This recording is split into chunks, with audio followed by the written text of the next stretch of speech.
name is Annie Etel Komlaga. Yes, it is very true that young people are a powerful demographic group that can lead lasting innovation and transformation. According to Mastercard Foundation's report on secondary education, by 2075, almost half of the world's population will be comprised of young Africans. On this basis, and the predicted 1 billion African youths coming into the workforce, it would be unwise for any society to attempt to solve its problems without the full participation of these youths. We need to harness their energy, their talent, their potential, and everything to bring about a change that we desire on our African continent. How are we going to do that? I welcome you to Audacity to Lead. This is a platform that seeks to connect, inspire, and impact a critical mass of African youth to catalyze change and transformation. It is for the renewal of mindset and restoration of values. Thank you. The youth of today are the leaders of tomorrow. The African youth have always been told, you are the leaders of tomorrow's Africa. Year in, year out. However, decade in, decade out, year in, year out, grandparents and great-grandparents are sworn into political offices all over Africa, claiming to chart the future of Africa for the youth that is now mature and ready to lead as they were promised.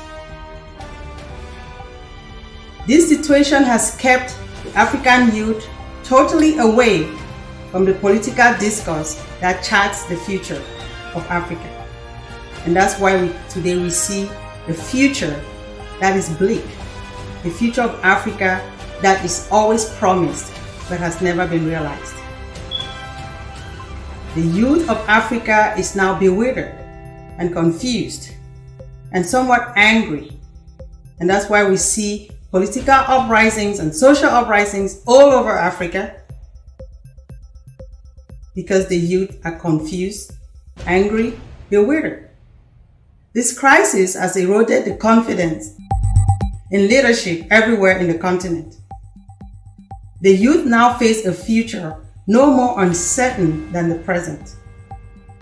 This situation calls for the emergence of the next generation leadership who are ready and committed to change what they cannot accept. There is a platform that is set out to help this African youth channel this energy into meaningful discourse. That platform is called Audacity to Lead. Audacity to Lead seeks to connect, inspire, and impact a critical mass of African youth that would catalyze change and transformation in the African society.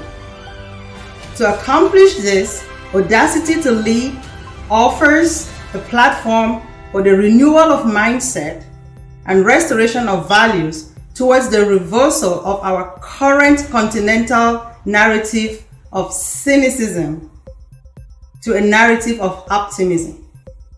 So my fellow Africans, join Audacity to Lead and let's connect, inspire, and impact. Thank you so much. Thank you so much for your patience. I definitely appreciate you all. Let me just thank you all so much. Okay, so you know what? I'm gonna have to start from scratch so that I can be fair to everyone. Please be on mute because I'm hearing some vibrations and hearing some background noise. Please be on mute so that everybody can hear.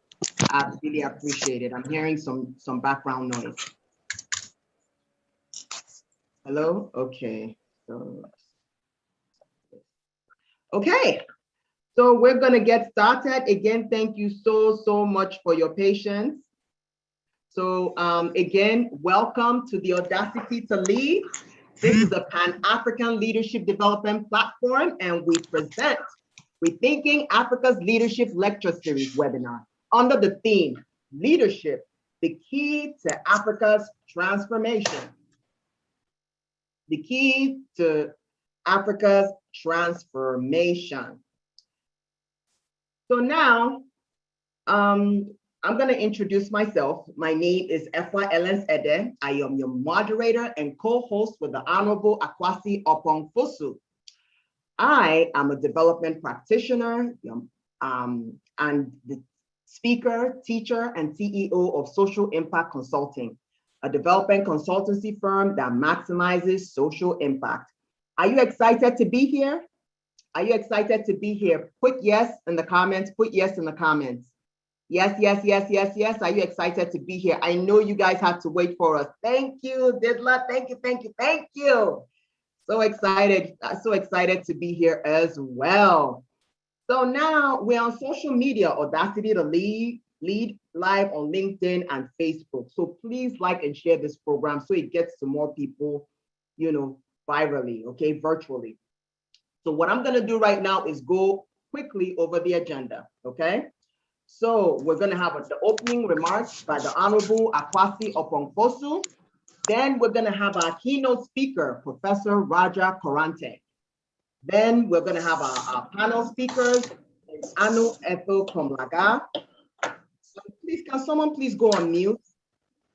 Please mute, I'm hearing a lot of background noise.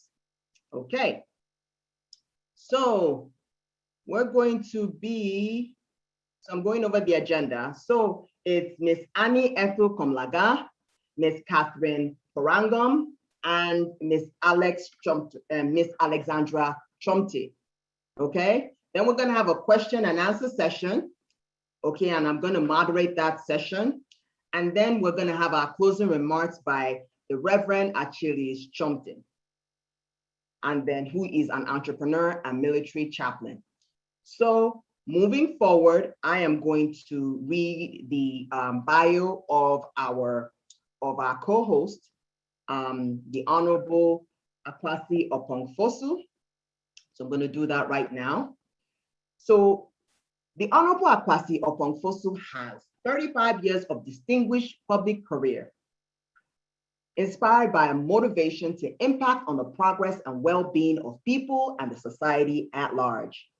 As an accomplished technocrat who headed Ghana's largest public service organization, the Local Government Service, which has the responsibility to ensure the effective and efficient administration and management of local governments. An esteemed political office holder in the capacity of mayor, member of parliament, and ministerial portfolios in local government, environment, science, technology and innovation, Minister of State at the presidency responsible for development authorities. Allow me to introduce to some and present to others the Honorable Akwasi Opong-Fosu. Hello, sir. Hello. Hello, sir. You're up.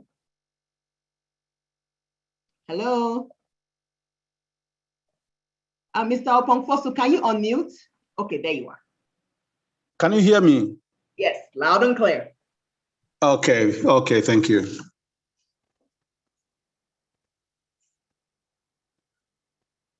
Okay, oh, you're up for the opening remarks, sir. Oh, okay. I can't see you, but I'll go ahead with that. Oh, now I can see you. Hello. Good to see you. So we've had these technical challenges, and apologies to all. Let me first of all express my appreciation to distinguished speakers and participants for your time and efforts. I must say I'm privileged to give the opening remarks as well as launch Audacity to Lead, a leadership development platform committed to mentoring Africa's next generation of leaders. Rethinking Africa's Leadership Lecture Series is one of the key activities of Audacity to Lead, seeking to hold dialogue sessions regarding Africa's leadership. The questions at the center of this dialogue will include: what kind of leadership will foster unity in diversity? What kind of leadership will stimulate growth and ensure inclusiveness in decision-making and resource distribution? Can Africa redefine its leadership purpose based on value systems which will ensure the safety and well-being of all and not just a few? What is the role of the youth who are the next generation leaders? Women have played key roles in shaping the African society. What is their role in the context of redefining Africa's leadership purpose? Civic society exert a great deal of influence in the complex, interrelated, and interdependent governance framework. What kind of leadership will accommodate a role for civil society in promoting transparency and accountability? Now, the theme for today's lecture, leadership is key to Africa's transformation agenda, promises to be insightful considering the lineup of speakers and participants. It is therefore my honor and privilege to declare it open and also to launch the platform Audacity to Lead, which is organizing this virtual event. Thank you all for your attention and looking forward to an insightful lecture. Thank you, Ifwa. Thank you so much. Thank you so much, and Honorable Opongfosu. Thank you so much for your opening remarks. The next lineup is going to be our keynote speaker. Okay, so I'm just going to do a quick introduction of our keynote speaker. Okay, so Professor Roger Opong-Koranteng is the head of public sector governance, Commonwealth Secretariat, London, UK, with oversight responsibility for governance, anti-corruption, public financial management, and public administration. Roger has over 25 years of combined experience in lecturing, consultancy, and international organization management and leadership.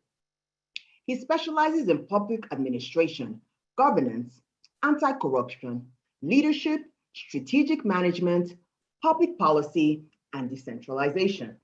He is also a principal specialist for governance and anti-corruption programs in all 53 Commonwealth countries. He holds a PhD in public policy, University of Birmingham, UK, MA degree, public policy and administration, and a National Institute of Social Studies, The Hague, Netherlands. Postgraduate diploma in public administration, Gimpa, Ghana. Postgraduate diploma in environmental studies, University of Oslo, Norway, and a BA honors at the University of Ghana in Accra. Dr. Roger Koranteng has published extensively on governance and anti-corruption and has taken numerous international assignments around the world. He's also an excellent facilitator, speaker, and teacher. Allow me to introduce to some and present to others, Professor Roger Koranteng. Professor Koranteng, you're up. Oh, sorry, I was muted. I didn't know that. Thank you for the warm introduction, and thank you for having me. I was listening to the CV and I was wondering whether talking to somebody else, but I think that's largely right. So good afternoon, organizers, distinguished guests, ladies and gentlemen. It is a great honor for me to be invited to deliver the keynote address on this very exciting occasion's Audacity to Lead, Rethinking Africa's Leadership Lecture Series. Thank you for the invitation once more again, Honorable Akwesi Opong-Fosu, which I've seen, I know him for a long time. We go way back. It is my absolute pleasure to be invited by the Honorable. I'm also delighted to have the opportunity to speak to such talented gathering of hardworking and intellectual powerhouse of Africans gathered here today. This is a great day for us, And I'm happy to be part of this, albeit virtually. Some 60 years after Africa's wave of independence, we are unfortunately still grappling with building states and nations that meet the needs of its citizens. Talk about states whose development is coming up against persistent socio-political crisis and whose population are struggling to find a way out of them.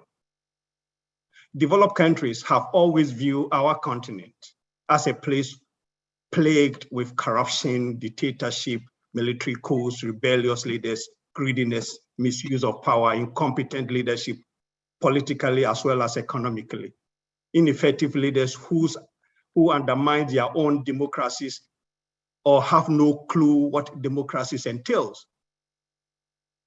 In the past, African countries fought for independence, the construction of a nation-state democracy, and economic sovereignty. But today, these issues are still with us, as well as new challenges and pitfalls to avoid, which demand imaginative and visionary and transformative leaders. Africa is at a crossroad. It has been the center of development quagmire that its leaders have been involved in for over 50 years. The continent is still struggling and striving to find space, recognition, and positive image at the world stage. Many of the countries that were caught up in the global wave of democratization and liberalization in the 90s are now facing weak institutions and failing to fulfill citizens' basic needs. Despite the notable progress, of course, if you look at the concept note, is state of average annual GDP growth of 4.6 for the period of 2000 to 2016. However, too many citizens still face insufficient security, poor healthcare and education, unemployment, illegitimate elections. Of course, talk about it. I just finished elections in Zambia, supervising that also of St. Lucia in Caribbean. We are making progress though. But we still have some illegitimate elections, inadequate judicial systems, and challenges to free expression and participation of civil society in governance. Africa must lose its superstition and ignorance. This omnipresence of certain forces of evil, like sorcery, which makes its population afraid to dare to face up to real social difficulties. Many African societies function based on fear and find it difficult to introduce initiatives that may bring progress. This is the same for its profound religious belief. Consider those fake and false prophets disempowering African people. The world today is driven by permanent competition, where only differentiating factor is intangible capital, which applied properly will effectively compensate for lack of natural resource. The world is becoming more and more immaterial, and Africa must take account of this to carry out several changes in the realms of ICT, blockchain, AI, artificial intelligence, and big data, etc. Those are the future, those who make Africa develop. To start with, mindset must be changed, and Africa must realize that it must stay connected with the rest of the world and be understood by the rest of the world. In fact, the biggest reproach regarding Africa today concerns its inability to look towards the future. Our continent should no longer be forced to endure short-sightedness and unqualified politicians just because they tick all the usual boxes, i.e. belonging to appropriate elite class, clan, religion, or ethnic group, and allegiance to patriotic, whilst women are largely excluded from it. And they give women some tokenism. Of course, some are making progress, and we must acknowledge that, the role of women.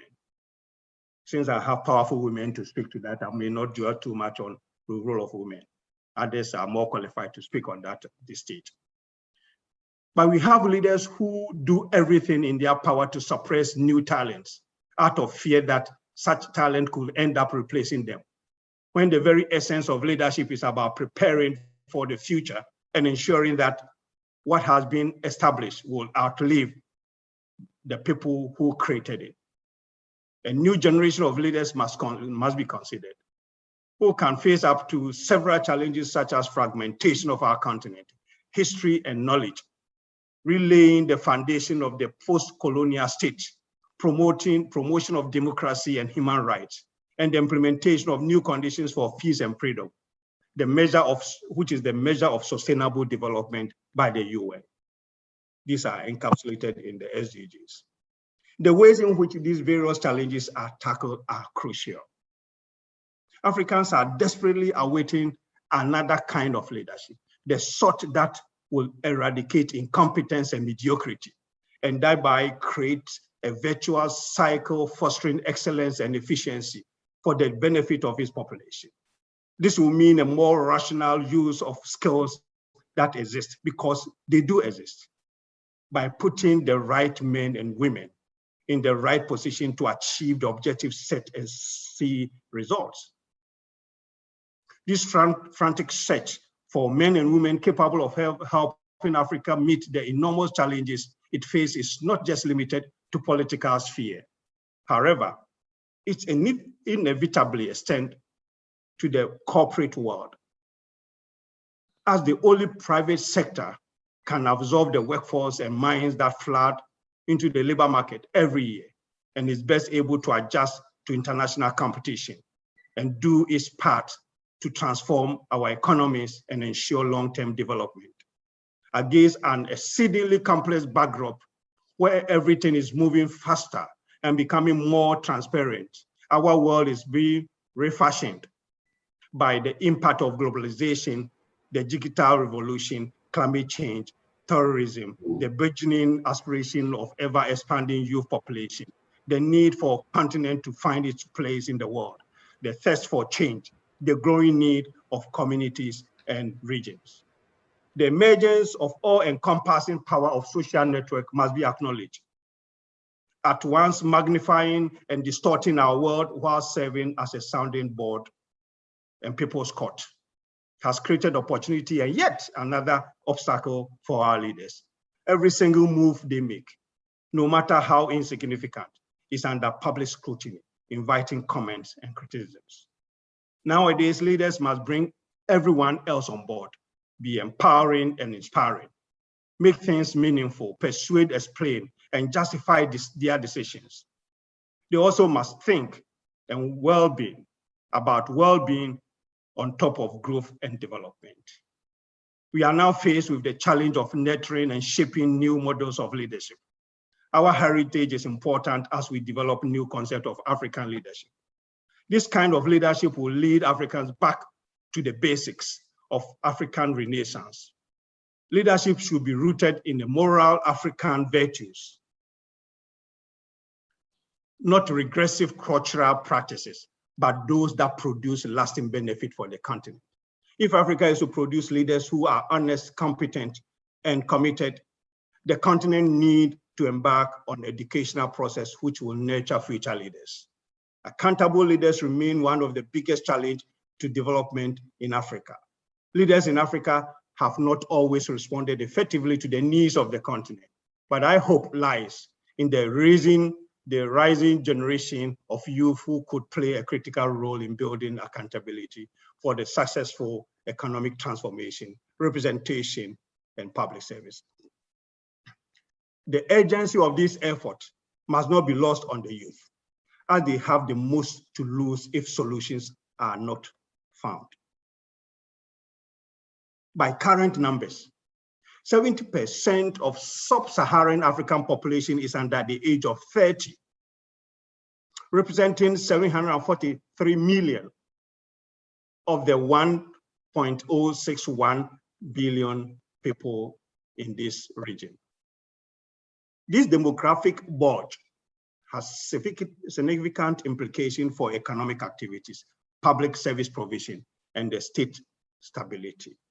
By 2030, 375 million young people in Africa will reach working age, a population equivalent to the combined population of Canada and United States of America. Youth unemployment which has improved from 11.6 to from 11.2 to 11.6 in sub-Saharan Africa from 2008 to 2018, still needs much work to decrease significantly more. Part of the solution will be to expand the facilities and focus on ICT training throughout the continent. See the magic of India. As we know, India, every global organization, industry, whether it's Silicon Valley, wherever it is, because they took a bold step, focus on ICT for their teeming population, they have now dominated the world. Just ICT. We have to take a cue from India. So by 2050, 1 out of 3 young people in the world will be living in sub-Saharan Africa.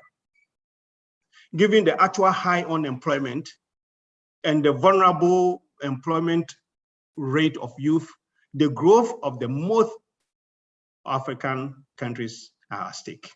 Young African leaders deserve to be part of the policy discussions that seek to find solutions to the challenge of employment. You know, most African leaders are far beyond their pensionable years, with some as old as over 75%. I'm not saying that they are not good, but some of them have outlived their usefulness. They are spent forces. They should give way to what you see in the US, the Obamas and then David Camerons and others, where Tony Blairs, when they get into their, their prime ministership, they were young, energetic, and they can move forward their country. Africa is not that like that. We have to make sure that we have a new generation of leaders who are young, energetic, and well-trained and well-qualified.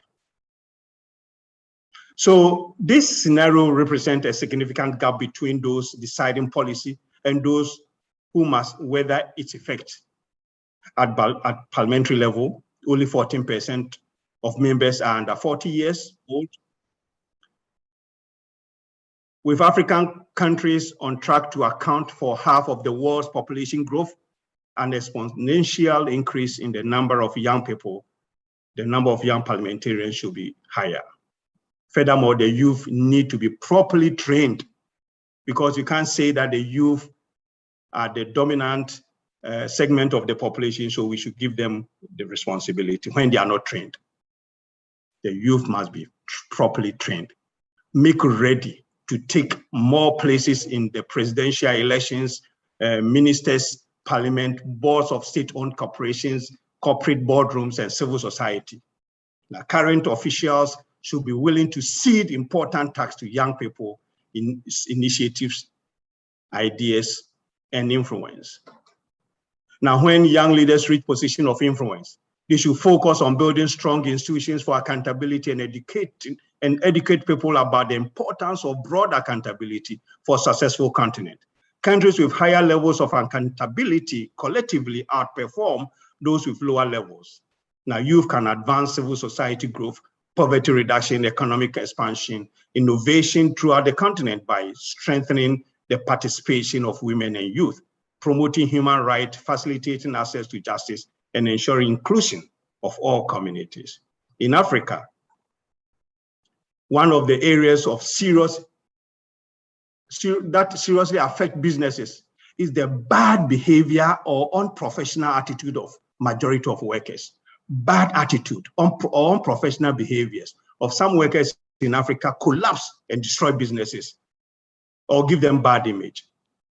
This is not about foreign or local, black or white problem, because most local business owners all complain about how low quality of work done, laziness, lying, stealing, and low morale towards work of the African workforce.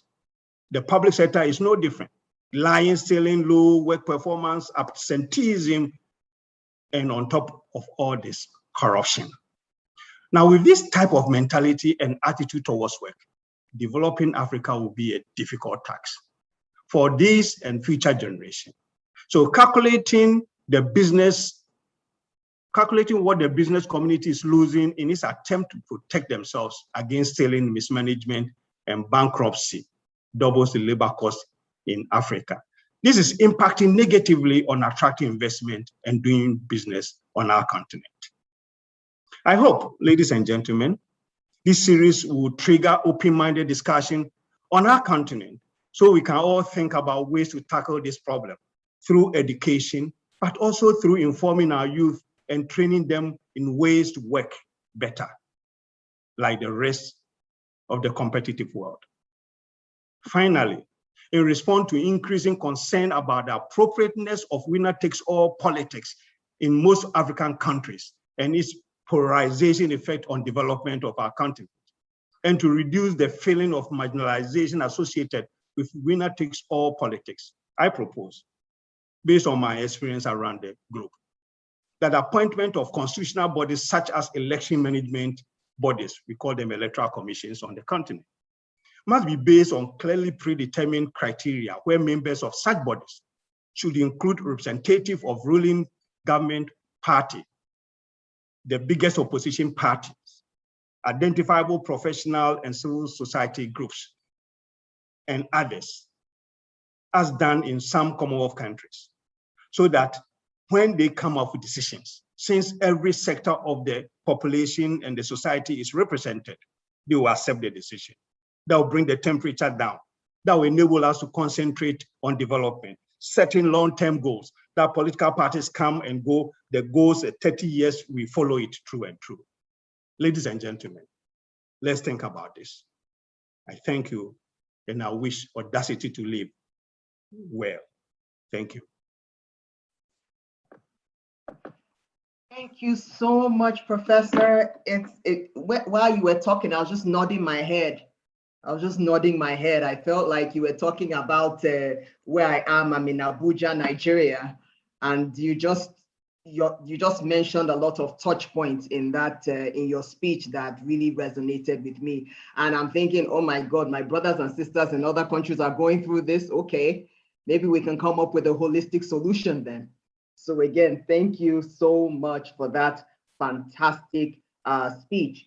So I just want to talk to everyone. Please, if you enjoyed the speech, just say yes. And in addition to that, if you have any questions for the professor, when after the panelists speak, we're going to have questions. So if you have questions for the panelists, you put it down. If you have questions for our keynote speaker, you can put that down as well, for the sake of time, so that we can respect your time. We had some technical issues, so we want to make sure that we respect the time that you've dedicated to this laudable event. Thank you all so much. Again, thank you, Professor. We'll come back to you with for you to answer questions that we would have. Thank you so much, sir. So we're going next to our panelists. So each panelist is going to speak for 10 minutes. And then after that, they'll just go one after the other, for the sake of time. So what I'm going to do is introduce all 4 panelists, and then they will just speak one after the other, okay? So then it's actually 3 panelists. So the speakers is Ms. Annie Ethel Komlaga, Ms. Catherine Foramgum, and then Alexandra Chomti. So I'm just going to introduce them one after the other, okay? So Annie Ethel Komlaga is a high-spirited educator and a humanitarian for over 10 years of experience in the education industry. She has a high passion for promoting quality education, touting gender equality issues, amongst others. She is currently serving as the program's lead at the Center for Transformational Leadership in Africa and doubles as the CEO of Quantum Ideas Ghana. Annie is an editor, social entrepreneur, an avid advocate for SDGs, a philanthropist, a young enterprising lady with an agenda for change society, and an ambassador for One District, One Library initiative of the National Readers Association, NRAGH. Also, she's an executive member of a number of humanitarian organizations across board, okay? So I'm gonna introduce Catherine Foramgum. She's the CEO and owner of Texas City Clinic, PLLC. She has a Master's of Science in Nursing and a family nurse practitioner at Texas Tech University and a Bachelor of Science in Nursing in Accelerated Second Degree Nursing Program at Texas Tech University, HSC, and a Bachelor's of Law, LLB, in University of Yaoundé, SOA. Her top skills are startups, marketing strategy, leadership, customer service, new business development, strategy, sales, social media marketing, venture capital, and contract negotiation. Man, this is a multifaceted individual. I can't wait for this. So our final panelist is Alexandra Chomte. She's the managing director of Chad at Horizon Vert. She also manages Frances Poitou Agency at La Grande Royale Limited. She's a multifaceted Afrocentric brand operating in the food, construction, hospitality, and resource management space. She's a fighter who is feisty and fast in delivering value. She holds a bachelor's degree in the field of microbiology and medical laboratory technology from the University of Cameroon. Excuse my pronunciation. She's a genius in all ramifications, a good linguist of the generations, of the masters of real world, and an intelligible world of forms. She's a brilliant manager in information and network. So I am going to introduce our first panelist, and then we take it from there. So I'm going to introduce our first panelist, who is Miss Anne Ethel Komlaga. Thank you so much. Thank you so much, Anne. Hello. Thank you very much, everyone. Hello. Thank you so much. Yeah. Thank you, Efua. Okay, so I'm very happy to be on this platform today, and listening to Prof, I picked a lot, and I think I'm going to make it very simple in my presentation. For me, it looks as if there are more definitions, quotes, and explanations about leadership than there are exemplary leaders. Being in charge of something or being in charge of a group alone is not enough for us to call someone a leader. And having followers is not enough. John Maxwell says, leadership is about influence, nothing more, nothing less. But how does one exert that influence to be known as a leader? We can't keep doing the same things, defining leadership the same ways, acting in the same ways, and expect anything different. That is why I'm particularly happy about the theme, Rethinking Africa's Leadership. Let's rethink everything together. The definition, the context, the scope, and everything, let's rethink it. Now let's do the listening and active participation together. What is your favorite definition of leadership to fit the context of our discussion today? Drop it in the chat box. And what qualities are you looking out for in the leader that will forge Africa's development forward the way we want to look at it today? At this point, let's try to define leadership. For the purpose of today's discussion, I want us to look at leadership in a way as a group or someone creating a group of angry people who are willing to stop talking and start doing. Creating a group of angry people who are willing to stop talking and start doing. Someone who gets off the bat to address issues that others are seeing, but they are not doing anything about it. That person is a leader. It is only when we identify a problem that we can solve it. If I ask today for us to identify or just put down one problem that we have in Africa today, I believe our chat box will be full. Does it mean that the leaders we have today haven't noticed these problems?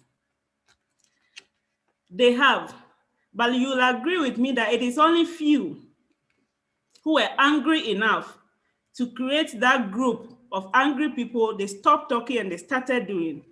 And those people are the leaders, and they are very few, and we can even mention few of them. If I ask you to mention one particular leader who was angry enough, caused a theme that caused a change, we can mention just a few, and their countries too, we can mention them.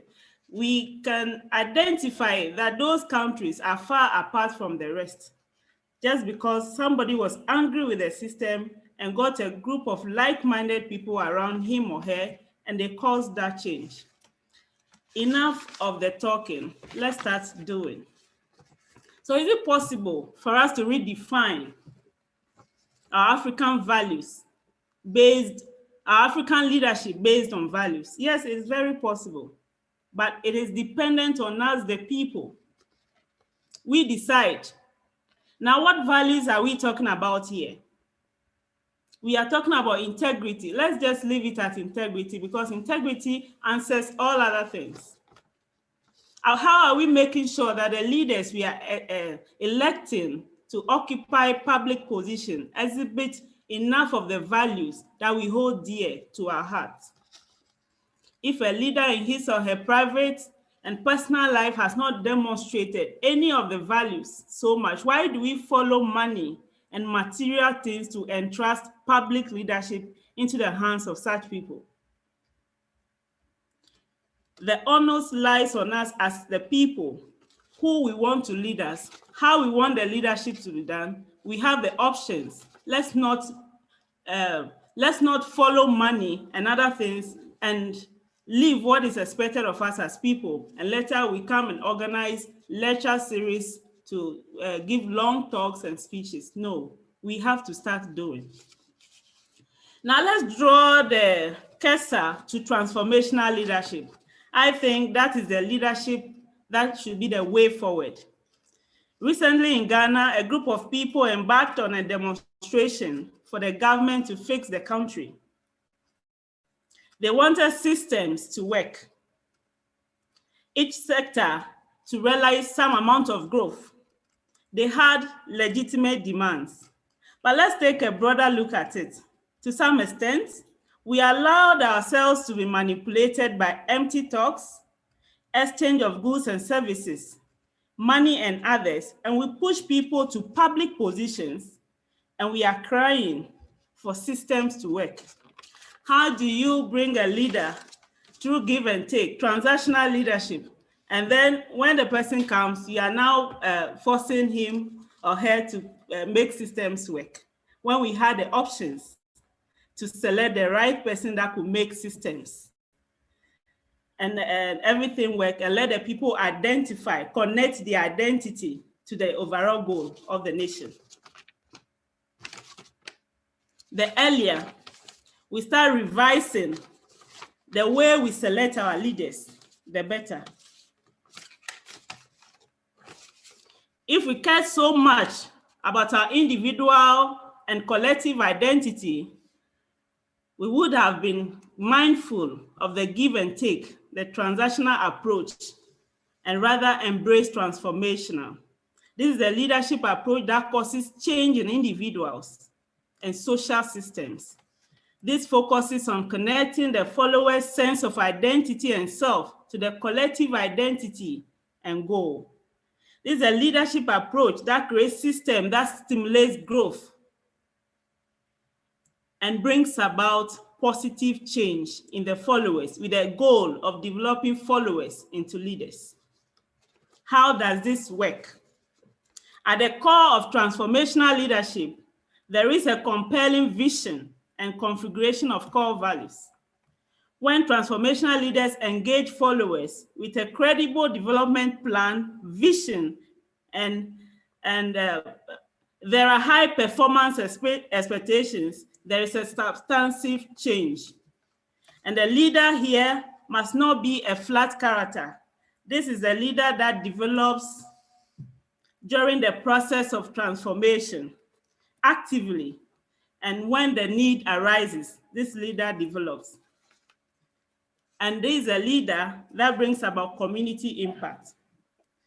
And as a result of continuously transforming to suit the changing needs, therefore, there will be quantifiable outcomes.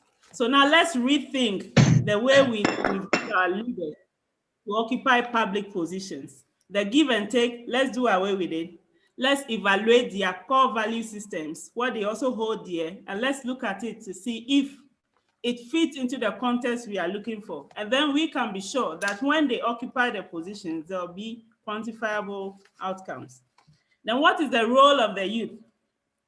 Young people are capable of great things, acting to secure better services, campaigning for change, bringing people together to promote peace and development. The ages of leaders of the world's 10 most developed countries averagely is 55 to 60.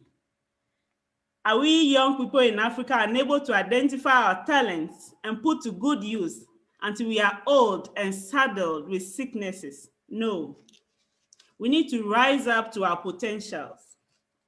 And we must be reminded that no leader was born with an experience. The experienced leaders we see, they invested in their experience intentionally. So the earlier we started building our capacities to take over leadership positions, the better. Now, let's talk about the women. What is the role of the women in this whole discourse? Let's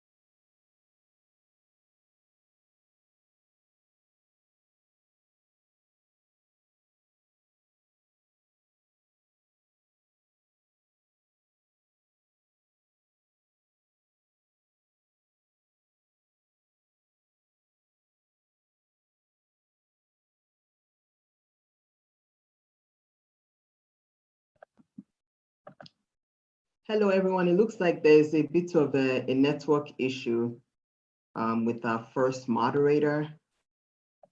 It looks like there's a bit of a network issue with engaging with her. So just for the sake of time, we will go on to our next moderator. We'll go on to our next panelist, who is Miss Catherine Forangom. Is Catherine Forangom, are you there? Catherine? Yes. There you are. Okay, so you're up next. It looks like we lost our first moderator. So let's just have you get started, and then she'll just catch up during the Q&A. All righty. Thank you so much, everyone. And I thank the organizers of this live stream today. And thank the Honorable Akwasi Apong and the professor for their opening remarks. When you introduced me, I was like, wow, is that all me? That was too much. I just really want to refer to myself as a civil liberty activist. You know, my passion is in healthcare, but I really just want to focus on being a civil liberty activist and empowering the masses, especially those in Africa. So let's talk about leadership in Africa. It's really time. The time is right for us to rethink leadership in Africa, and I'm happy that this platform, Audacity to Lead, was could not have been created any sooner. So that said, my take on leadership in Africa is not the fact that Africa doesn't have leaders, is the fact that Africa is not, the leaders of Africa are not leading Africa. We, I have looked at Africa all this while, and what I have seen is that Africans are suffering from an identity crisis. And we're constantly talking about how we should be seen and how we should not be seen. But we should start thinking about defining ourselves and defining who we are. And when we cannot define who we are, and we keep looking at how other people have defined us, we're never going to get where we want to go. So on the issue of leadership, once that is done, when an African has defined himself, and for the African I know is somebody who is very independent. An African is somebody who has a very independent mindset. And when we start talking about leadership in Africa, we should think about empowering each individual African. We should think about empowering every African, because that is who is going to become the next leader. And so when you are not empowered, you don't know how to lead. So an African is an independent person. When we call Africans, we are all queens and kings, we think that is just a statement. It is true. And that is part of the reasons we struggle with something we call unity. We are always talking about coming together and unite. We cannot unite when we haven't empowered each other. When we come together, we find ourselves fighting each other because we think we're coming to relinquish our identity and then unite with somebody else. We should really focus on building and empowering each African. And then on leadership, leadership doesn't start and end with whoever is at the top. At this point in time, when Africans are talking about, rethinking leadership, I think we should go to the basics. We should go to the basics and empower the masses. The masses need to know who owns the power in Africa. The power in Africa doesn't start and rest with whoever is up there. The masses should be empowered to understand that the leaders are just caretakers of the systems that they put in place. And then it brings me to accountability. Accountability in leadership doesn't start and end with the leader. Accountability starts with the masses. And so when the masses don't understand what it is that their role in leadership, they would consume everything that comes from above. And they would not think that they are the ones who are supposed to hold the leaders accountable. The leaders of Africa have been able to get away with everything they're doing because Africans have not held their leaders accountable.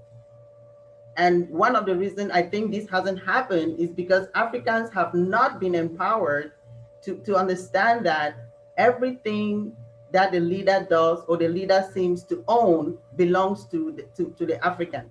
And so the African is seen as a beggar from the leaders, because he or she has not been empowered to understand that what the leader is leading is just basically stewardship.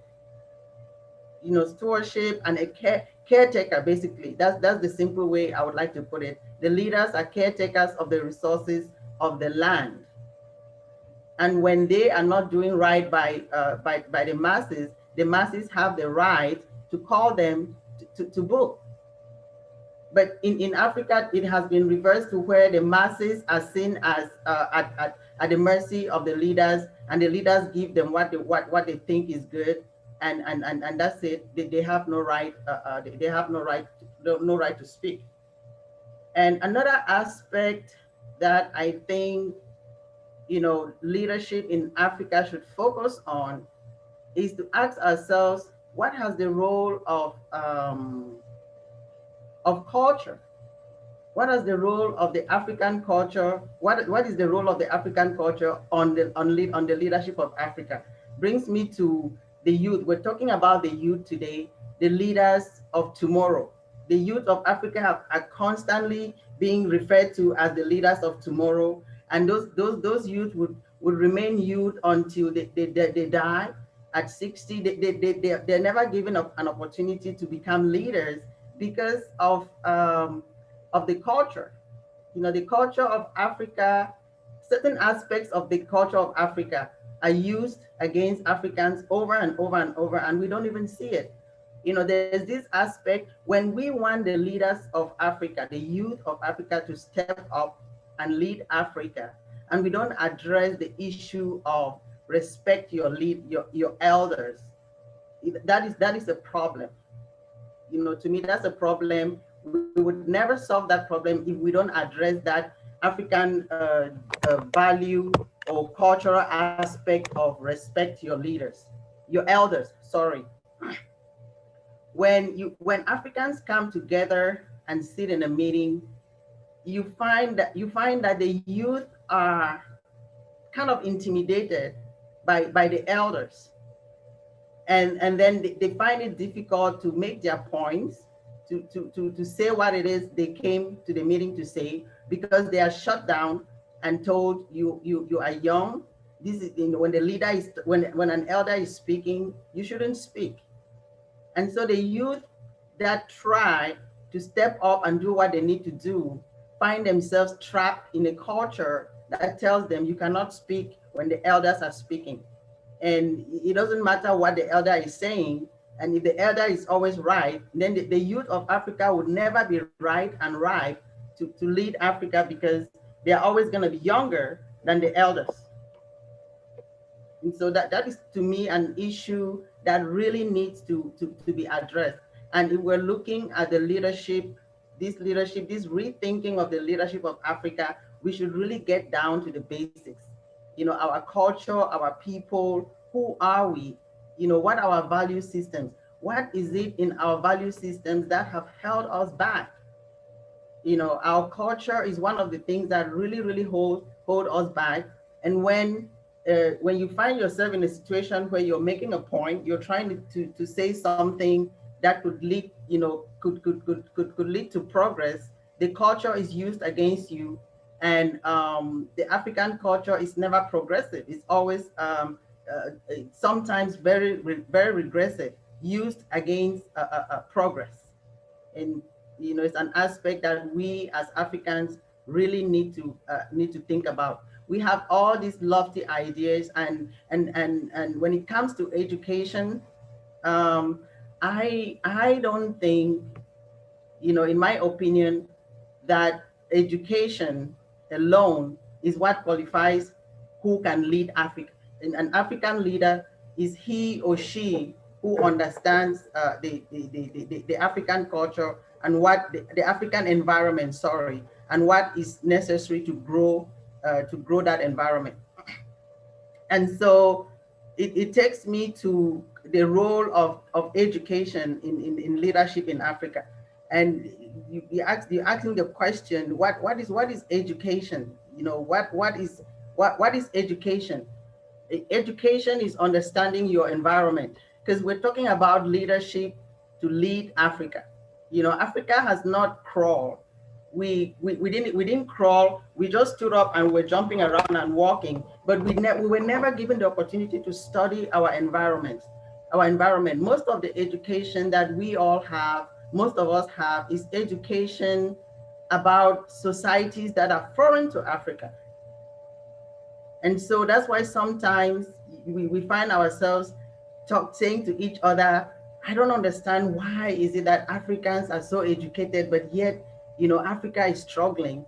Well, I think it's because the education that Africans have and the leaders that lead Africa, the educations that they have, the lofty degrees, the PhDs and stuff like that, they were not geared towards the systems of Africa.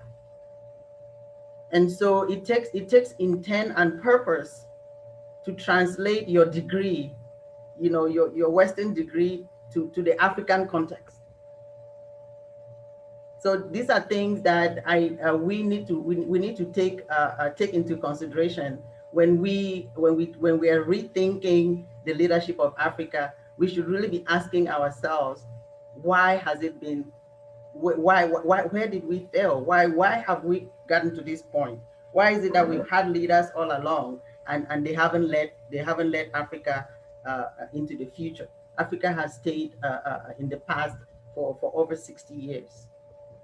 So yeah, those are the few points I really want to make. My point is not, for me, it is not about, lofty ideas, lofty definitions and stuff like that. It's really going back to the basics and redefining the African. Who is the African? What is the African about? What is it in the African environment that ties with the African, and how can that be used to build Africa? And whether ideas coming from without are necessarily ideas that will build Africa. And there was another point, I wanted to make about yeah. And so leaders should be seen as people who have a vision to take a people from one place, from where they are not, to where they want to be. And those leaders should be people with a vision, somebody with a vision. And Africans should move away from following people and following ideas, and be able to take an idea from somebody and leave the person behind and take the idea and run with it. But over the years, in the African context of leadership, leaders have been followed as individuals and not as not the ideas that they bring forth, not what they have to offer. And so we find ourselves, and when they go with everything they came with, and then we struggle to follow the next person. So it's not about popularity of a person, it's popularity of an idea, because when an idea is planted, it never dies. When an idea is planted, it never dies. And so leaders, my fellow Africans, let's really move away from the culture of loving people and following them for because they are our brother, our cousin, our friend, and whatever, and really follow ideas that will build Africa and project us into the future. So for me, it's simple. It's going back to the foundation again, and just understanding the African man and woman, and redefining Africa. And I will talk about the African woman. The African woman is very dynamic. And when it comes to this issue of leadership, the African woman should be seen as somebody, as just somebody with her own values and expertise to offer, not as a woman, not because not because she's a woman. I was going to say he or she better be a she, that she's a woman. No, she's coming to the table with something to offer, and should be seen for that thing, not for whether she's a woman or not because she's pretty or whatever.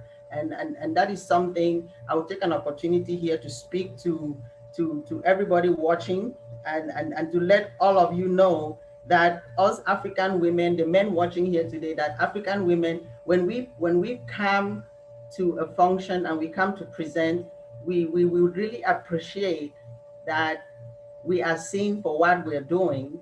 And we take offense when we are told, you look pretty, I like your dress. We take offense to that. We really want you to talk about the issues at hand. If I made a presentation, make reference to what I said and what my sister said, and not how I look, what I'm wearing, or what my hair looks like, because that is never the case with the men. And I'm taking this opportunity today to let everybody know, and I'm speaking on behalf of the African woman, that is one of the things that really just takes us away from coming to the table and presenting what we have, because we are seen as objects, and not we're not appreciated. What we bring to the table is not appreciated. We're basically just appreciated. They appreciate our physical looks, and that is really a turn off for most African women. So that is all I have for now. And thank you, Ethel, for giving me, sorry, dear, the moderator, for giving me this opportunity. Thank you so much. Thank you so much, Catherine Farangam, for that extensive rendition of what the meaning of leadership is. So I'm just gonna go into our last panelist, who is Miss Alexandra Chomte. Miss Alexandra Chomte, are you there, please? Hello, Alexandra. Are you there? Okay. So if she's not there, we're going to Annie Ethel. It looks like your network went down. We lost you for a minute. So would you want to conclude what you were saying, or we'll just transition into Q&A?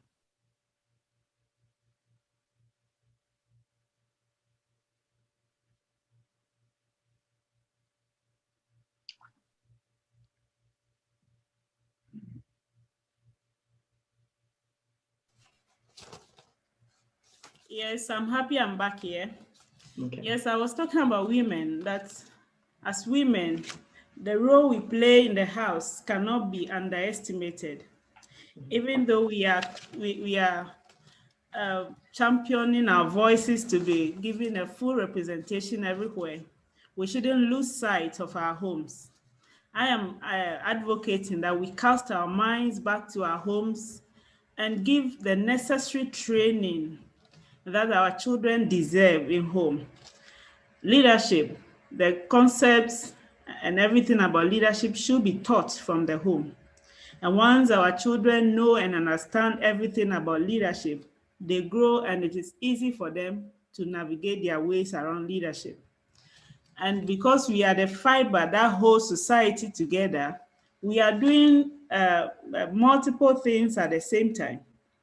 In as much as we want to be at the table, we also need to build our capacities. We also need to look beyond our beauties. Just Madam Catherine was talking about beauty. It is true. Sometimes it's a good leverage, but we are overusing that leverage. But then we should also look beyond the beauty, develop our capacity in the areas needed to take up the public leadership positions that we think we deserve so much. Yes. Yes, and then of course we need to learn the acts of lobbying. You know, the woman will be withdrawn at a point, and then of course we see the men at the higher tables that we would have wished to be there. If we had learned how to lobby and navigate our ways around it, we will get there easily. So building our capacity again, I'm stressing. And then of course the civil society. Any truly democratic leadership understands that sovereignty lies with the people and will respect that constitutional provision and give the space to the citizens to advocate for better policies because they carry the voice of the citizens. But then, of course, I think there should be laws and that regulate the activities of civil society organizations.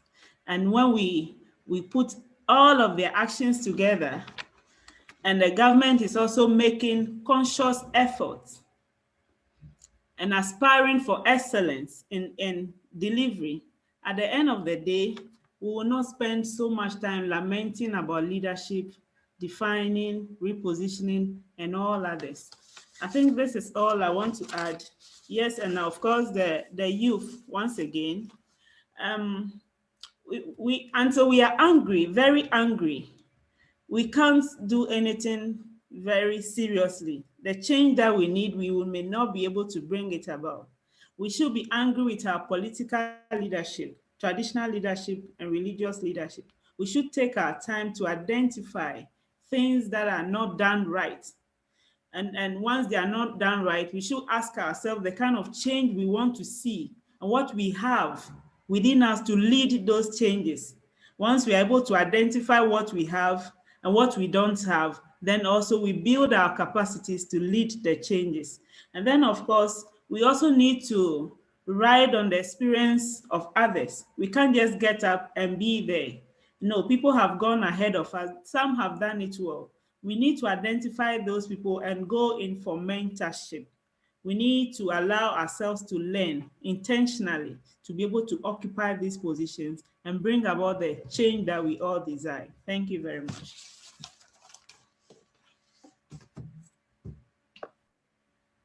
Thank you so much, Annie. Okay, so we're going to go straight to the Q&A. So we have about we have one question, and that question, it looks like that is for Professor Roger. If you're there, sir. It says cultural and slavery is a big problem, as we young people believe the older leaders know better and we need to respect and listen to them. Education has not been able to change this. And I pose a question, how can we change this? I think Catherine Forangam said something, and Annie also talked about this. So I wanted to first get the perspective of Professor Roger. Professor Roger, are you there, sir? Yeah, I'm here. Okay, yes, sir. Yeah, I think that question is quite profound about when you're talking about the youth. Of course, our educational institutions does not tackle that aspect.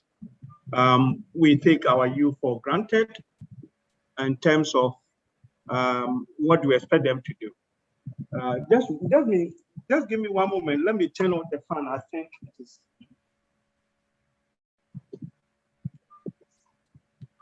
Yeah. Okay. Sorry, there was something, the air conditioning fan disturbing. So, can you hear me? Yes, yes. Okay, all right. So I'm saying that first, let's look at our educational system.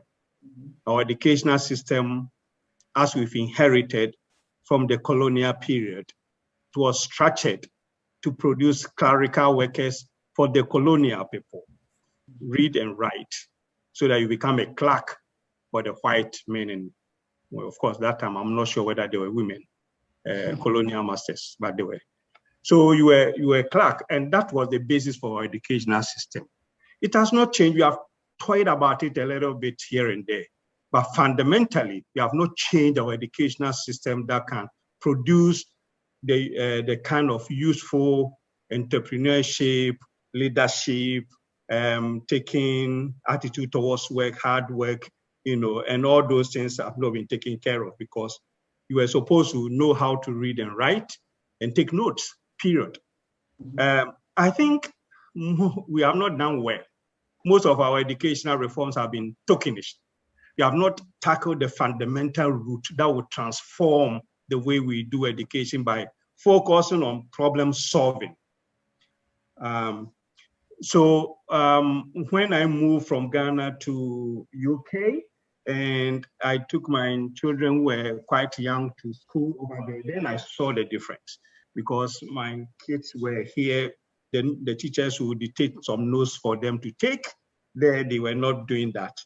They were not active participants in the class. So I have to now re-educate them that in this system, you're going to solve problems. They're going to give you project, even at primary school. You have to go to the market, go to the shop, take project, ask questions, and then you solve the problem. So that by the time you grow up, you know how to tackle societal problems. Now come back home here in Africa. The teacher is very active and the student is very passive. You sit down, teacher dictates notes for you, and you wait to the end of the semester. Our time, it was even term. First term, second term, you write chew and pour kind of exams.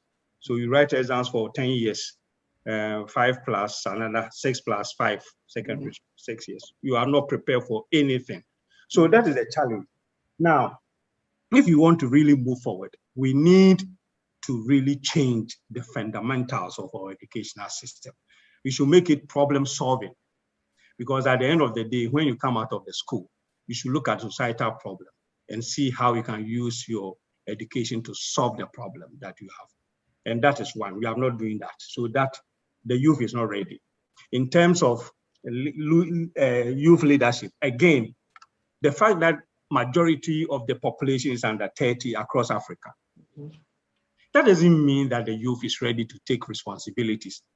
Yeah. Because if you give the responsibility to the youth who are not ready, who are not trained, who are not prepared, you are asking for disaster. Yeah.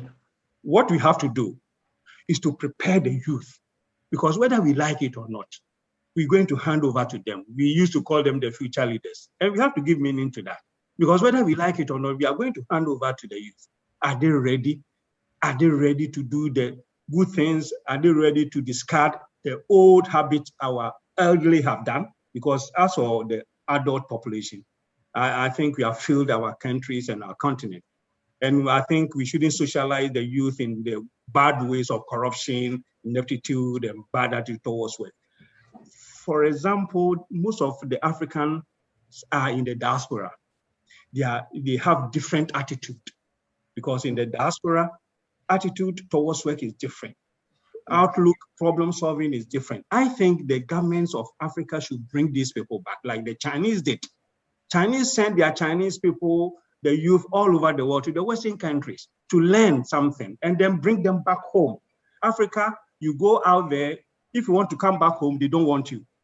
Who are you to come from US, UK, Europe to come? They will not. But they have a new way of doing things. In Ghana here, we have seen people who went outside and brought, like, if whether we like it or not, people like Kenoforiates and all that, they came and they set up databases and all that. So we need to bring them back. They have a different attitude towards work, and then energize the African youth to go through these challenges and transform them to be ready for leadership mantle. And I think that is what my views on this are. Change the education system, treat the youth, and let them have what it takes for the new order. Thank you. Okay, thank you. Thank you so much, sir. We have a question here for Catherine. It's by David Uwa. I agree that the Africans never take their leaders to account. How do we change that? And then he also asked another question for you, Catherine. How do you feel we should ensure ethical leadership upon any leader in Africa? I think that question can be answered, by Catherine, by Annie, and by the professor as well, because you all covered each of those in your presentations. And then Catherine, I hope you are writing down these questions, because a lot of questions went to you. It says, we need to stop the worship of money. As you have more? Yeah, there's one more. Then okay. Then he also said we need to stop the worship of money. That is why we should move to elect a leader. I'm not sure I understand that question. We need to look at the education and ethical characteristics of the leader. I'm not sure I understand that question, but let's just discount that. Let's look at his last one. It says we need to ensure the respect for African women first and foremost. How do we do that?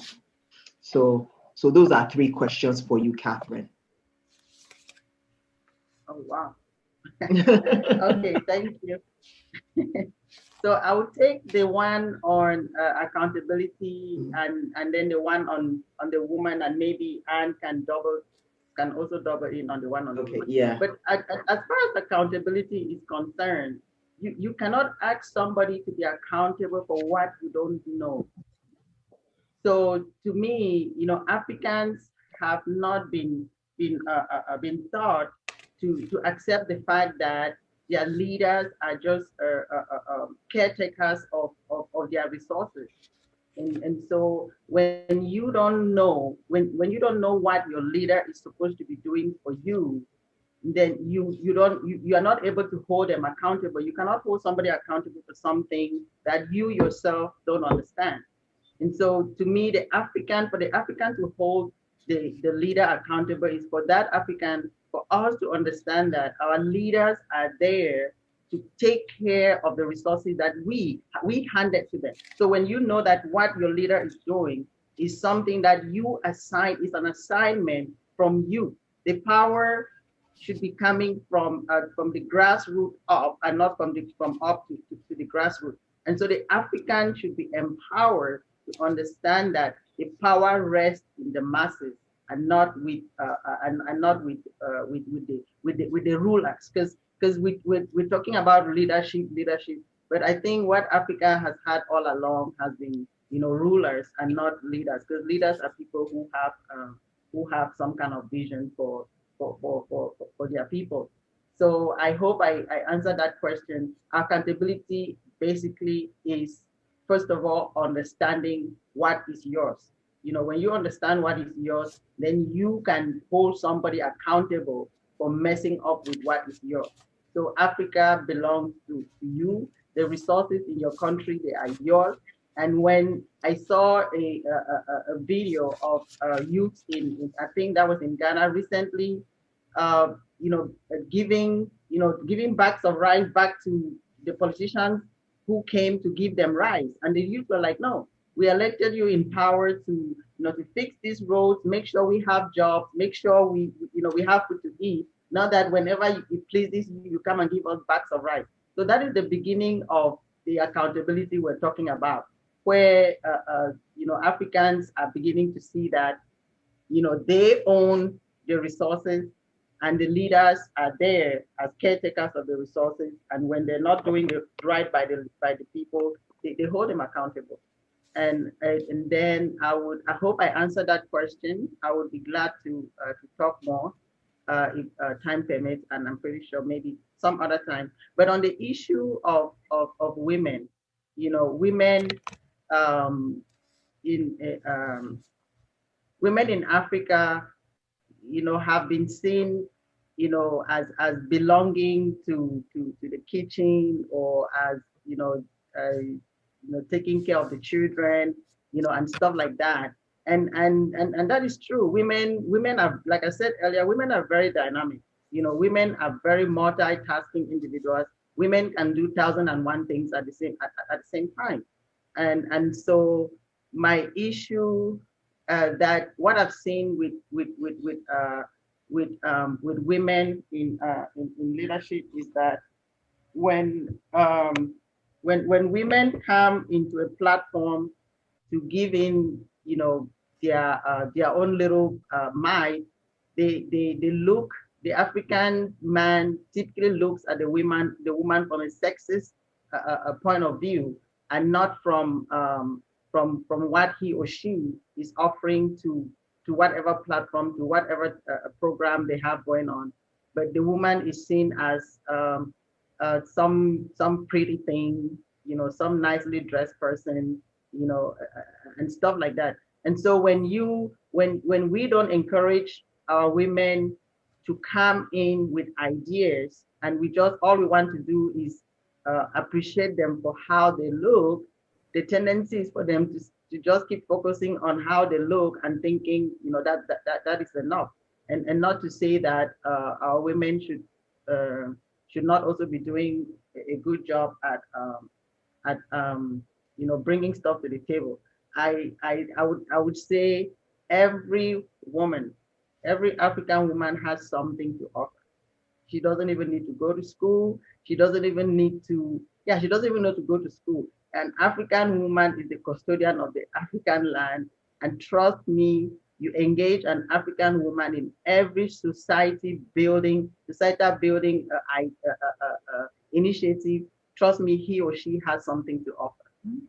And so we really need to get get our women educated, uneducated, Christian, whatever, get them involved in the building, in this building of Africa.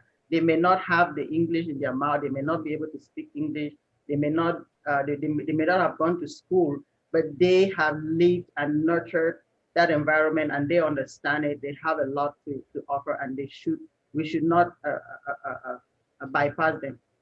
So I hope I answered that, and Ethel and may come in. Okay. It looks like I've been able to find Alexandria. Hello, Alexandria, Ellen. where are you? I'm there. Hello, Ellen. Okay, hello, how you doing? Okay, Alexandra, if you can just mention your segment as a panelist for about 5 minutes, since time is far spent. I'm going to be very fast. And then we'll just get to the closing remarks. Thank you so much. Okay.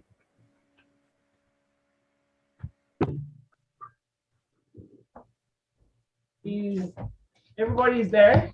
Yes, we are.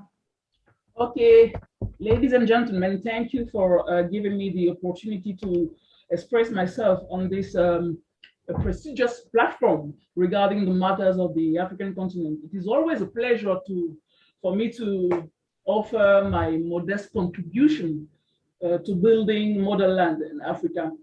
Well, we are talking about a continent with a fast-growing population, the continent with the fastest urbanizing population, a geological scandal when we think of the outrageous abundance of minerals, metals, and natural resources of all sorts.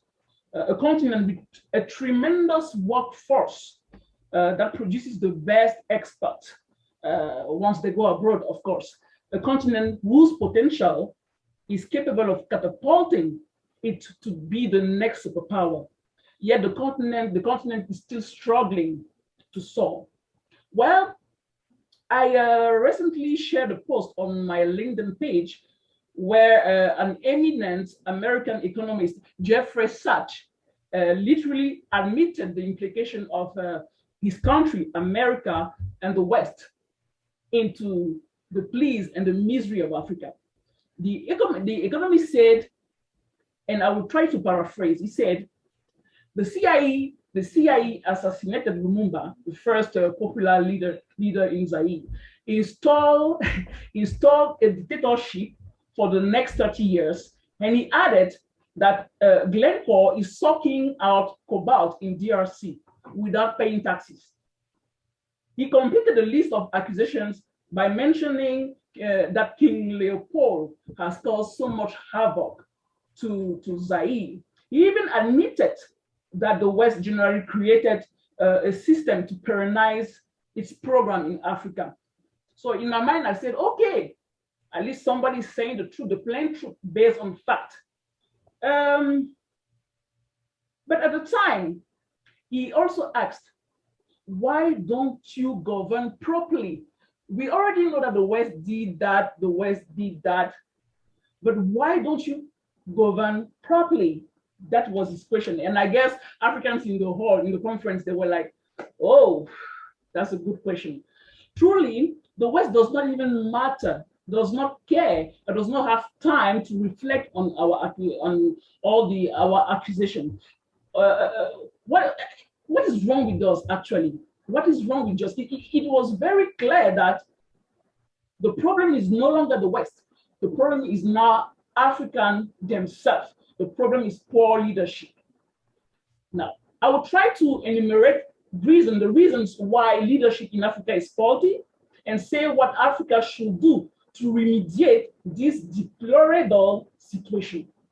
First of all Africans and all African leaders need to understand that the West has absolutely no intention of letting Africa become self-sufficient and self-reliant.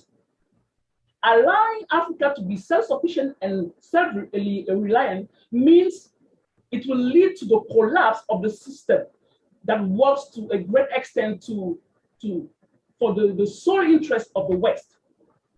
Certainly, Africans have to understand that the only solution to tackle the system, and I mean the colonial system that has been implanted, is to get the right set of leaders with the right mindset. The right set of leaders with the right mindset. The right mindset means we have to get into our system of thinking that we can solve African issues with Western solutions, especially knowing that Africans are vernacular, they're very traditional. We don't think like the Western. It's not a matter of being archaic. It is not a matter of being archaic. It is a matter of addressing our issues with solutions that will fit our cultural, economic, and social realities. For instance, we can solve agricultural issues with nuclear energy stuff. We can do that.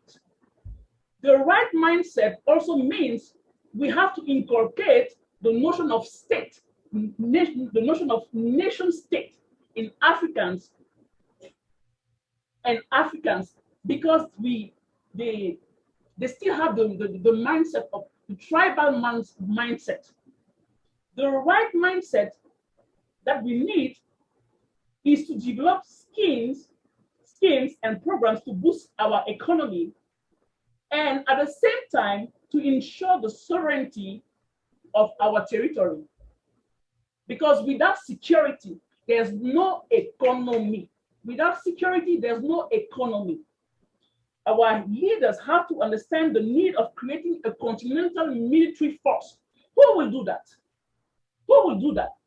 Are we going to continue that way? So where are the leaders we are looking for? Where are they? Well, they are there, but they are not equipped mentally.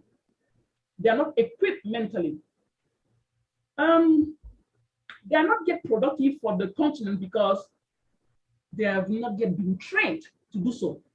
They have not been trained to do so because right from the birth of African nations, African countries, right from colonial times, colonial powers have offered education to Africa, but it was not meant for Africa.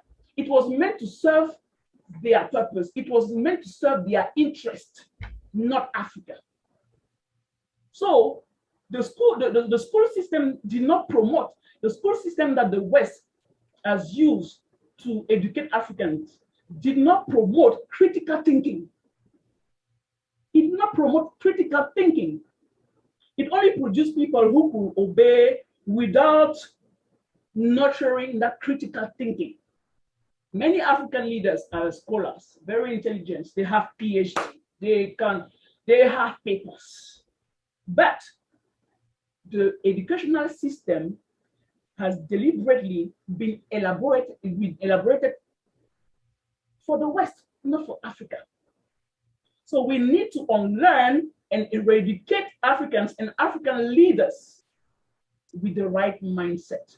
And we need to do it fast. We need to change school curricula. We need to change school curricula to start, from grassroots, from our kids up to the university, to change that mentality. So I hope I've been fast enough. Thank you for everything. Man, we ended it with a bang. That was really, really something. You just gave us an overview of whether the structure, the foundation itself behind our education, behind different things like that, is not meant for us, but it's meant for the interest of others, in the interest of the West.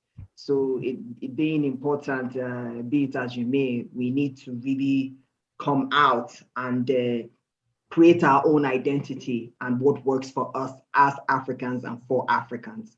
Thank you so much, so much. That was a well thought out conversation. So there are quite a few questions here. But let's see. We're just gonna have one for each part, one for the keynote speaker, and then 3 for each of the panelists. So if you guys can just answer the question in 1 minute and then round up. That would be greatly appreciated, okay? So we have there's one question for Professor Koranteng. He says that with respect to youth vocational guidance and counseling, who is to provide that? Then, which I think that was a follow-up to the answer to the last question. I think I like this question that Didlia answered for all the panelists. But let me just look at, okay. So I think the panelists will answer one question, which really encompasses what we're here for. You know, it is the audacity to lead. So Didlia asked, he said, dear panelists, what is leadership from an Afrocentric perspective? So each of the panelists will answer that question. What is leadership from the Afrocentric perspective? And I think that's you'll use 1 minute to answer that question and round up, okay? But we'll start with Professor. Professor, this person said it says, what is the way, especially that the new globalization is fierce, how can youth concretely at their level engage, and who can provide vocational counseling? Okay, so that's for Professor. So if you can answer that, sir, in about 2 minutes, and then the panelists will answer their question. Thank you so much, sir. Thank you for that question. Briefly, since we don't have time, I'll spend just a minute on that. Thank you, sir. Yeah. Vocational skill is very, very important. You look at countries like Germany. Germany has developed because of their reliance on vocational skills, not reliance on letters and academic degree or professor or doctor or PhD. You have to dirty your hands. Every country develop, and Africa can only develop when we improve the artisanal skills, the vocational skills. All inventions were done by those people because you have to dirty your hands. I've seen Africans who have done electrical engineering, but they get a technician to change their bulb. They can't do that. So you can't develop on that. Who should do that? That's why for me in Ghana here, it breaks my heart to see all the polytechnics have been changed into universities, and they are now providing marketing and whatever, instead of building, teaching them mechanics, electrician, plumbing, and all that. Now, if you want a certified plumber in Ghana, you won't get it because they've converted all these universities, all this. Kwame Nkrumah had a vision because he needed this for nation building. So I think we have to go back to the roots and look seriously at vocational schools and develop it to the tertiary education like Germany have done. And I think that is what it must be done. That says it all. Thank you.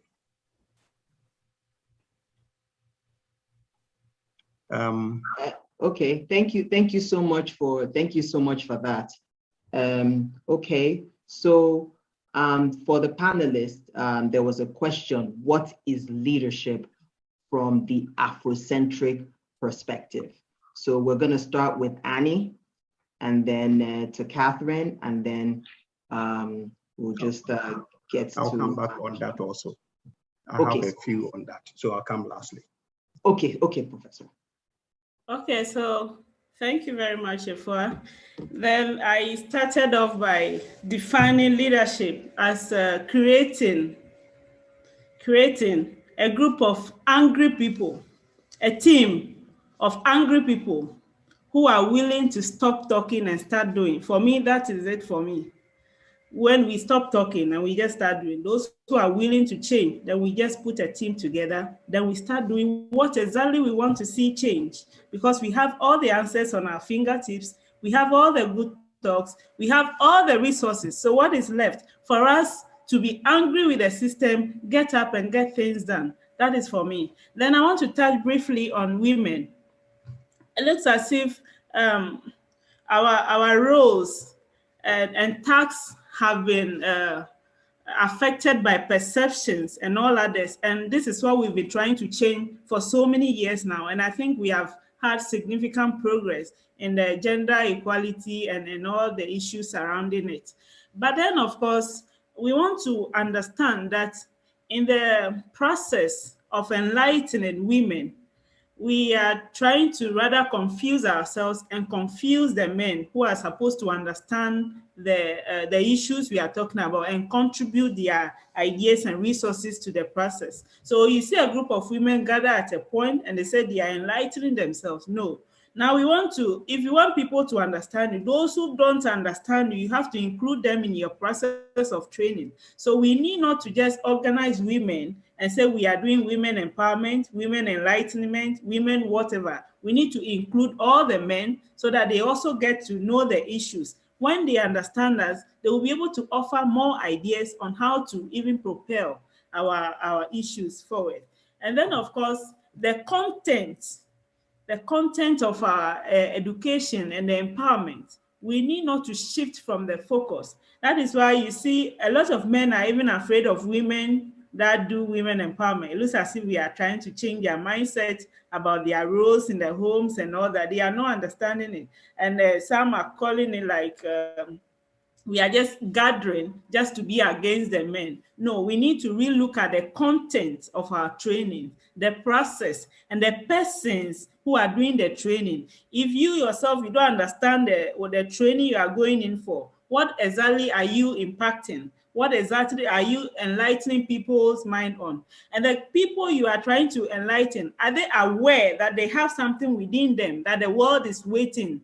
They need to build that consciousness. When you are a teacher, you get to the classroom, until the student is ready to learn, whatever you are teaching does not go in there. So the women must realize that there is something within me that I want the world to see, and that consciousness that I want to even develop it before whatever we are doing about empowerment and enlightenment can work. Thank you.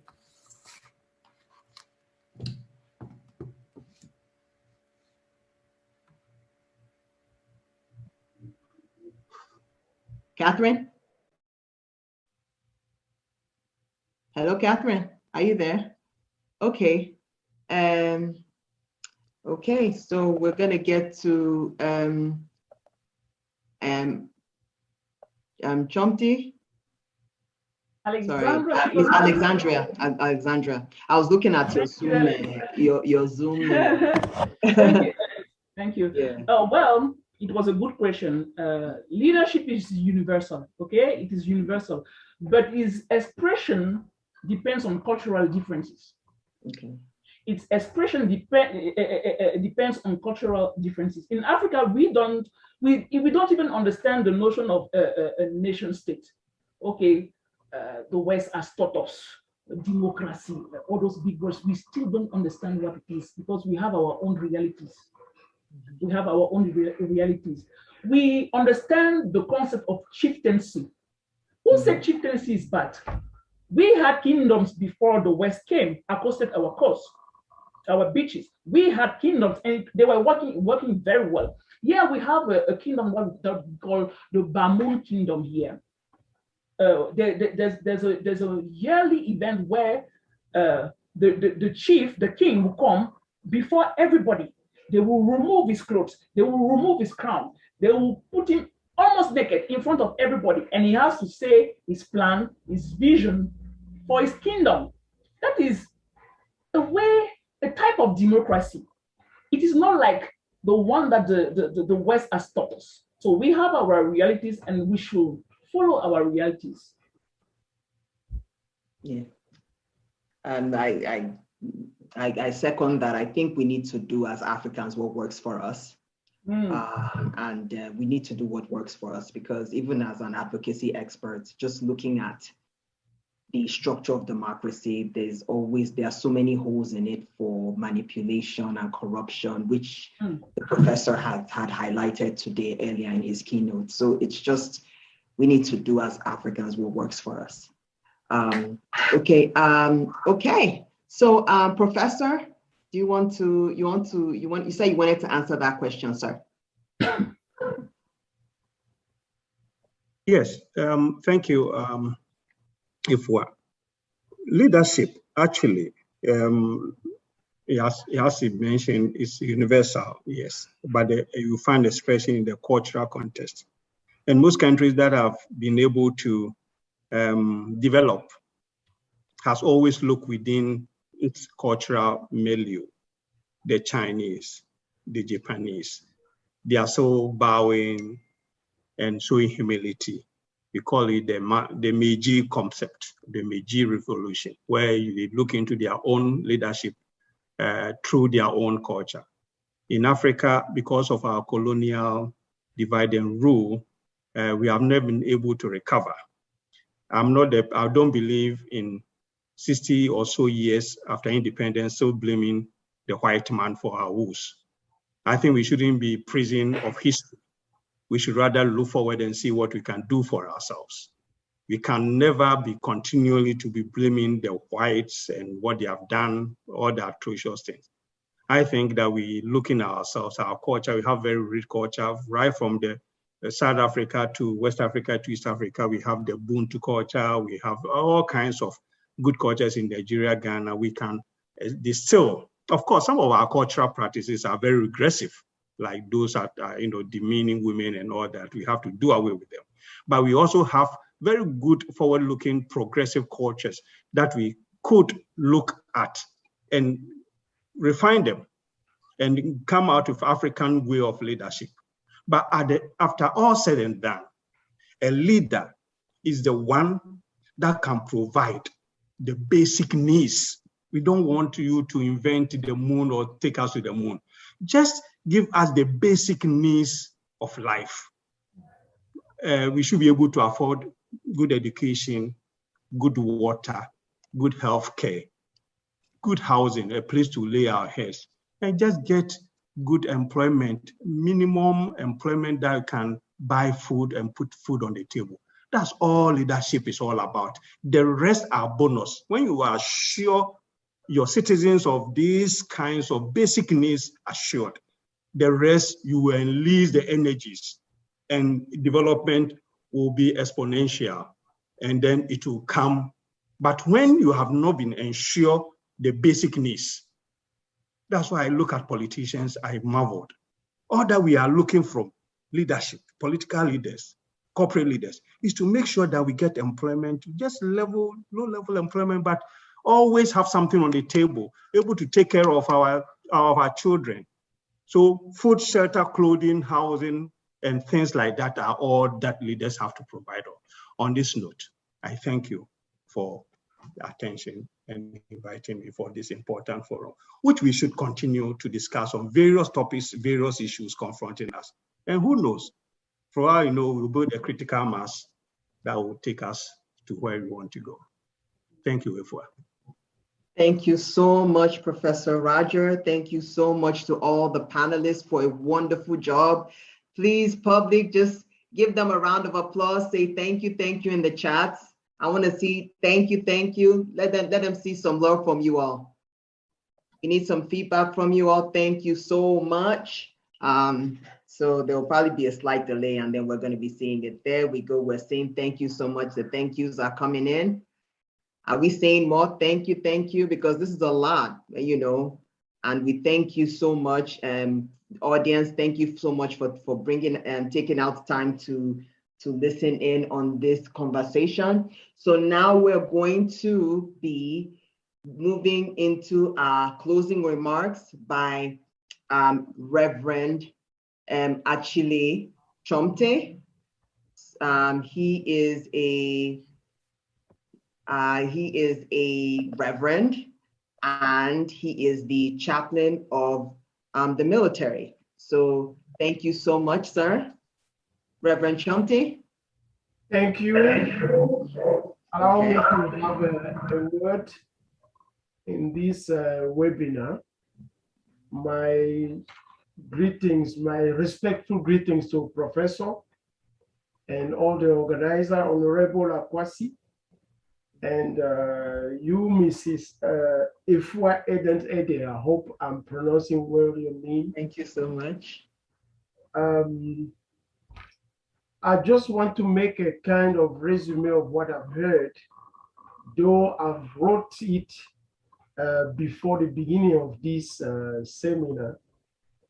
And I see that I'm just in line with what has been said by the panelists. You know, as Africans, as leaders in Africa, we have used the wrong software. There are few things I want to not destroy, but I want us to reorganize our mindset. We are from the third world, not as a result of our work, but by the positioning attributed to us by those who have designed and structured the world for roughly 300 years now. We should also know that happiness is not what others think about us or what they want us to become, but it is in the realization of an idea that we have conceived and that we strive to achieve. Concerning the takeoff from Africa, much has been said and implemented as a miracle and strategic development program. Billions of dollars have been invested, but it is clear that Africa is still lagging behind. An African proverb says that if while crossing in the forest, you always come back to the same tree, it means that you have lost your ways. African leadership, ever since independence, has not been able to improve the continent's position in the concept of nation. Africans, however, have many individual achievements in academic entrepreneurial fields. In the global economy, Africa is just a source of raw materials. We must get out of that postulate by thinking industry in Africa. If we are going to industrialize Africa, let it be to meet our needs, just like Professor was saying. We must bring, like in Germany, think about solution of what we are going through and bring solution for our own satisfaction. We must design our nutrition, our clothing, our habitat, all these through our work and innovation, our own work and innovation. It is sad to make this observation.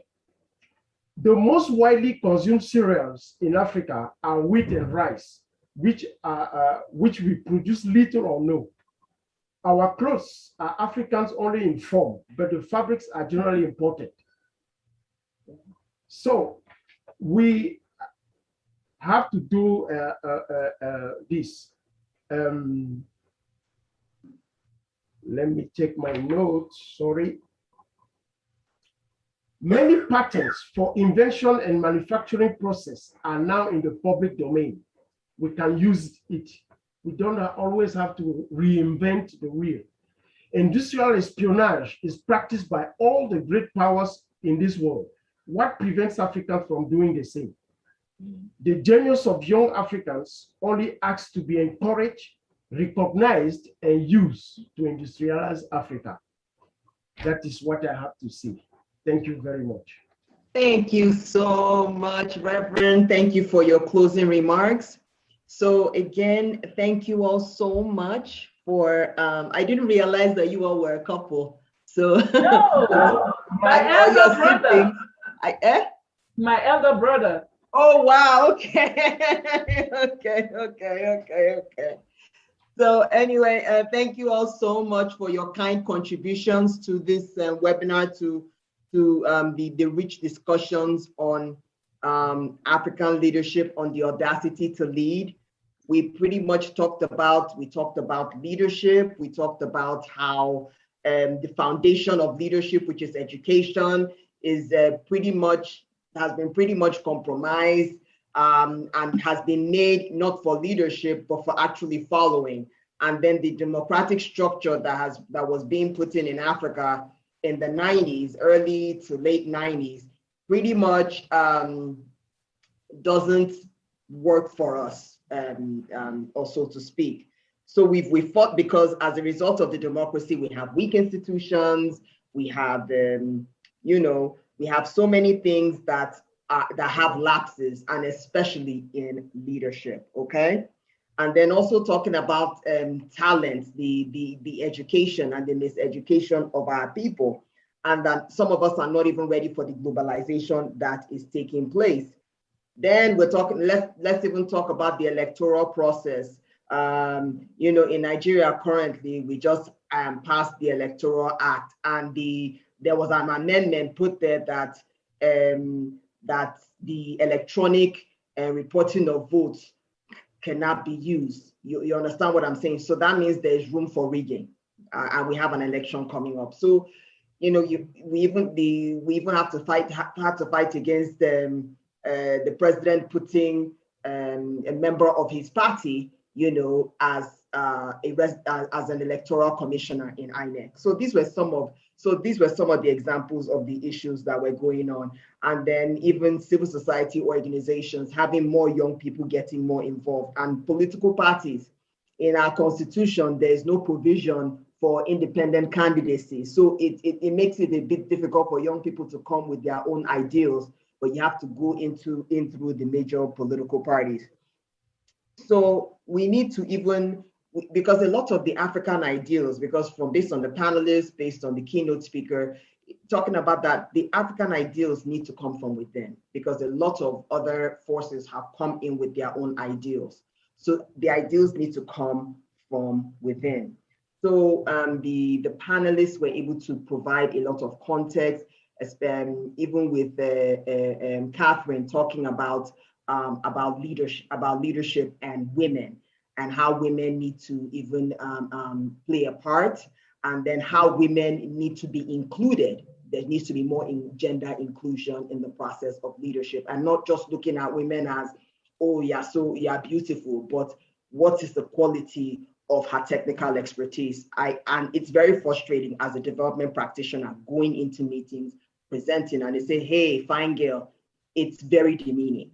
So it's just, so those were some of the issues that were discussed in the meeting. So the audacity to lead, like the professor concluded, we need to continue to have these conversations. We need to be able to talk about how we can lead, so that hopefully there'll be a crop of people that will come together and take on the helm and get into the leadership of Africa. Honorable Akwasi-Oppong, do you have anything else to add before we close this webinar? Hello, Honorable, are you there? Hello. Okay. You can hear me now. Yes, sir. Yes, sir. Went to find if you had anything to add to close out.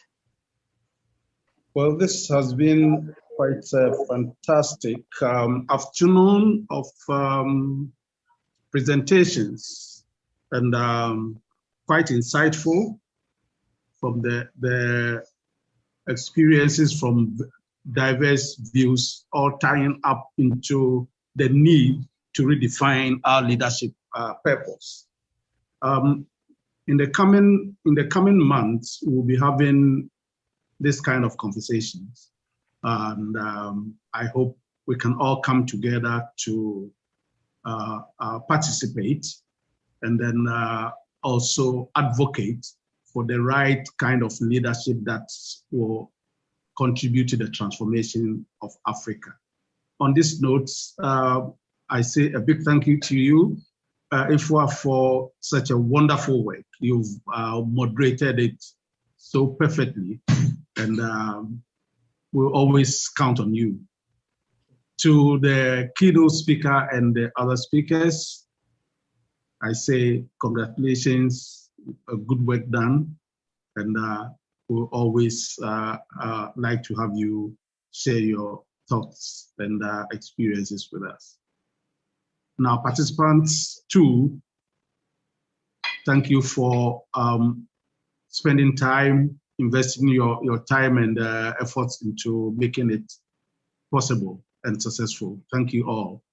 May God bless you, and have a very good weekend. Okay. Thank you all so much. Do take care. Thank you, Ifua.